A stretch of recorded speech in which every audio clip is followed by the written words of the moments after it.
In this day and age, people are blessed with the ability to consume energy drinks from the moment they first learn how to walk. But what if we go back tens and hundreds of thousands of years into the past to our caveman ancestors and decide to bless them with the sweet nectar of caffeine and sugar? What would happen to our caveman ancestors? Would they explode on the spot?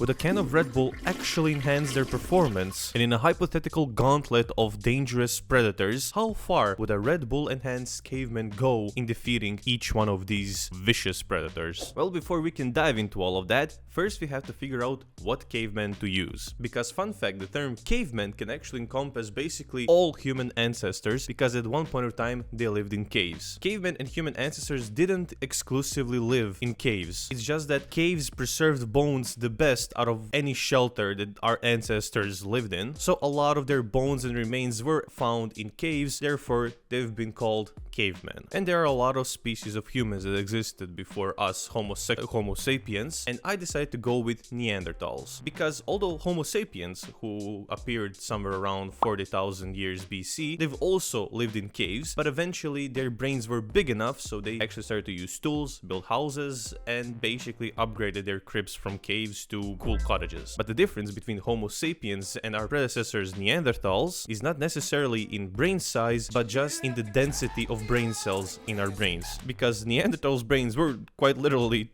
smoother. Although their heads were larger, their brains were less optimized, and that's kind of the reason why Neanderthals went extinct, because Homo sapiens outmaneuvered them and out-prep-timed them. Neanderthals lived at the age of around 400,000 BC all the way to 40,000 BC, and they kind of intermingled with Homo sapiens. And although Neanderthals lived in harsher environments, they lived through an ice age on Earth, and their builds were stronger and more muscular than Homo sapiens. The Homo sapiens, which by the way is us, we're still Homo sapiens, or actually currently we've evolved into Homo gunnerus joblessu AIs taking our jobs. But yeah, although physically Neanderthals were stronger and more adept to survival, but Homo sapiens' big brain was just such a strong cheat code that they outlived Neanderthals and are now making TikToks and gooning to anime waifus. So yeah, I decided to go with Neanderthals because their physiology is way more different than ours. Or is it? Because in my last video, what would happen if a Victorian child drank a white monster? What ended up happening, although our bodies were very different than in the Victorian era, our physiologies were still very similar and the effects were, well, still very similar, although the consequences were very funny. Please check that video out if you can. But with Neanderthals, we are going one step back. Not only are we eliminating any kind of modern architecture and putting a specimen in just pure wild who doesn't have any kinds of influences by like chemicals or anything like that, and we're also going one step further beyond that and getting an ancestor to our species. Let's take our hypothetical caveman. Let's call him Unga Bunga. What would happen if Unga Bunga was out in a forest foraging for small foxes so he can eat for lunch, and he found a can of Red Bull?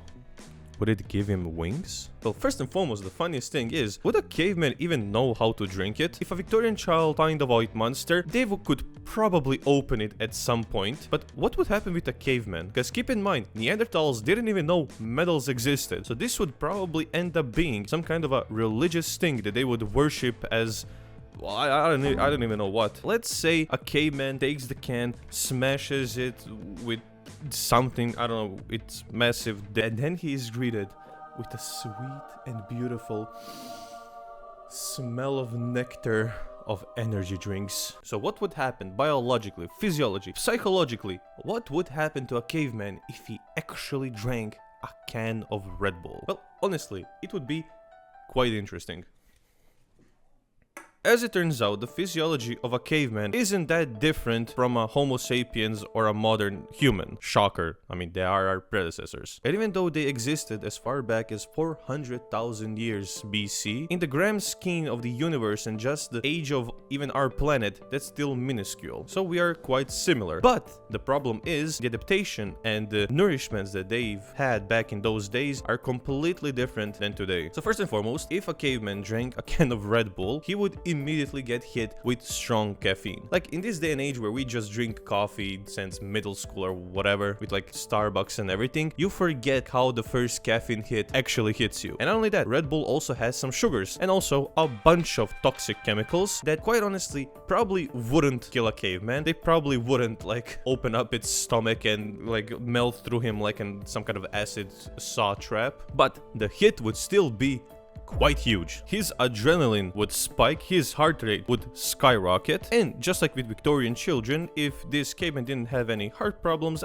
he would probably live through these buffed up effects. But the thing is, he would probably also enter a panic attack mode because the effects of like caffeine enhanced humans, it's actually kind of similar to life or death situations. So he would probably be on high alert and very aggressive and probably even scared, kind of thinking, okay, I'm going to die, am I going to die, do I have to fight something? And now we enter kind of the time frame of how long would this caveman be enhanced. He would probably get like an hour of enhanced stat boosts, where the peak is in the first 5 to 20 minutes. This is like when he actually has enhanced reflexes, has pain suppression, and is just hyped and ready to take something down. So in that hour, how far could a caveman go in like a hypothetical predator slash animal gauntlet? How many of these animals could he solo on his own? Things like small animals like foxes and badgers, he could probably rip them apart with their teeth, no tools needed. He might even be able to catch them without any traps. Then we go to deer, ibexes, and small boars. Honestly, using tools like some kind of a stone knife, stone club, he could 110% that ass just solo them without any trouble. But what if he didn't have any tools? Could he still beat like a boar? I think he could. A deer or an ibex, I'm pretty sure he could take down. A boar would be way tougher because they're way like more chunkier, and I don't know if he could like punch it to death or if he could kind of choke it out or something. But I think with a boar, it would be a high diff fight, but he would win. But now, what if we go to an upper echelon and start introducing predators? Could a Red Bull enhanced Neanderthal solo a wolf? Honestly,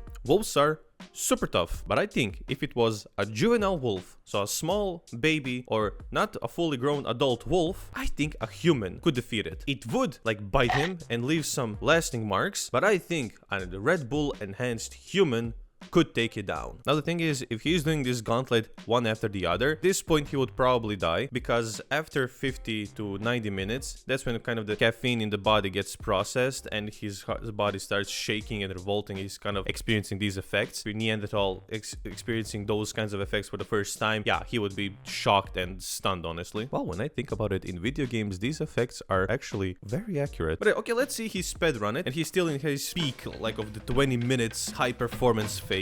After beating a juvenile wolf, which I think is like the max he could do, could he actually take down a saber-toothed tiger or an actual adult wolf, or even like the peak of predators, the cave bear or whatever they're called? Well, I don't think so. Like if we take 5 Red Bull enhanced cavemen, yeah, they could take it down. I mean, they did used to take it down with a lot of casualties, but I think they could do it. But like a single caveman Neanderthal trying to solo a saber-toothed tiger, sorry, Young. And something like a mammoth or all of that. No, that's an operation for like a whole squad of enhanced cavemen to take down. So yeah, I think the gauntlet for a poor Unga Bunga Neanderthal stops at a juvenile wolf. But okay, see, he ran the gauntlet, he beat the wolf, said Unga Bunga is done, Unga Bunga will not fight anymore. Like, what happens then? Would the caffeine crash kill him? Well, like I said, probably not, but what would happen is Red Bulls have all kinds of chemicals mixed together that these Neanderthals would never interact with. The only way a Neanderthal would interact with something like caffeine is if he ate a plant that contained a small dose of it. So these effects would be pretty devastating to its health, especially couple that with if he gets something like diarrhea. I know I'm super obsessed by diarrhea with these videos, but hey, it's a serious problem, okay? Because waters back in the Stone Ages were even more contaminated and unsafe to drink than they were in Victorian era. So if a poor Unga Bunga would get diarrhea and then he couldn't find a clean source of water, the diarrhea and the loss of hydration would genuinely, I think, kill it. Depending on what happens after the caffeine crash, Unga Bunga would not survive. Honestly, there is even a chance that he gets a caffeine crash, starts convulsing, and then an animal predator and a wolf finds him for revenge for killing the poor juvenile wolf and just takes him out. So yeah, survivability of Unga Bunga was already super low, and a Red Bull can would not help. Honestly, the only way a Red Bull can would help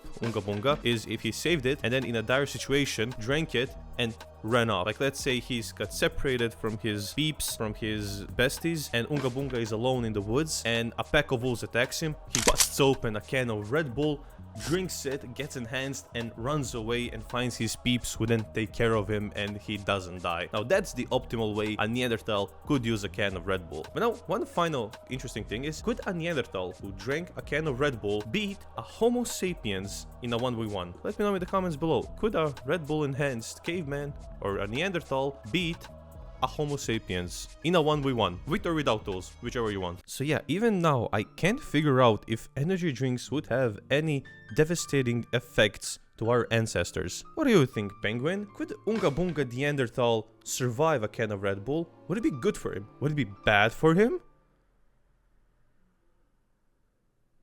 Why aren't you answering? Fuck you.